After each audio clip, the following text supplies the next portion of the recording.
Alors, en complément de la correction sur les additions et les soustractions avec des nombres décimaux, je vais juste vous en reposer une de chaque, une addition, une soustraction, pour vous rappeler bien la technique et pour que vous ne vous trompiez pas, surtout dans l'alignement des virgules et de vos chiffres.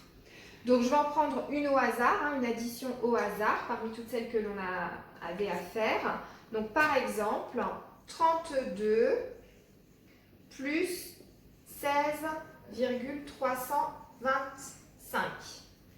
Donc, l'idée, c'est de se dire 32, c'est un nombre entier, plus, je vais donc aligner mes unités avec mes unités. Donc, mon 6, il vient là, mon 1, il vient là. Ma virgule, qui va être sur mon arbre à virgule, et la partie décimale, 325, égale.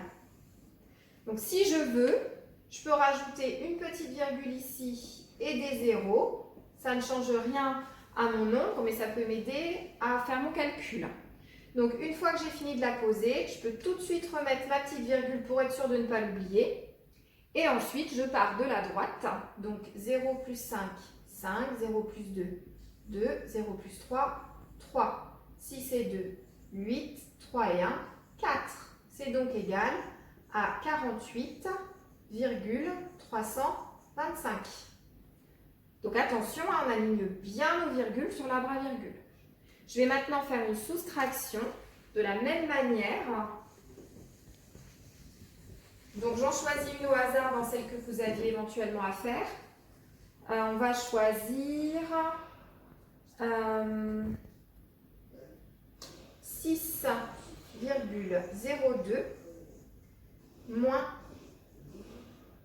5,09. Donc, j'écris mon premier nombre, 6,02. Je peux tout de suite tracer mon arbre à virgule, moins 5,09 égale. Je peux tout de suite remettre ma petite virgule pour être sûr de ne pas l'oublier. Et là, je pars toujours de la droite pour faire ma soustraction. 2 moins 9, ça n'est pas possible, donc je rajoute une dizaine en haut, une dizaine en bas. 12 moins 9, 3. 0 moins 1, ça n'est pas possible, je rajoute une dizaine en haut et donc une dizaine en bas. 10 moins 1, 9. 6 moins 6, 0. Donc ça fait 0,93. Voilà.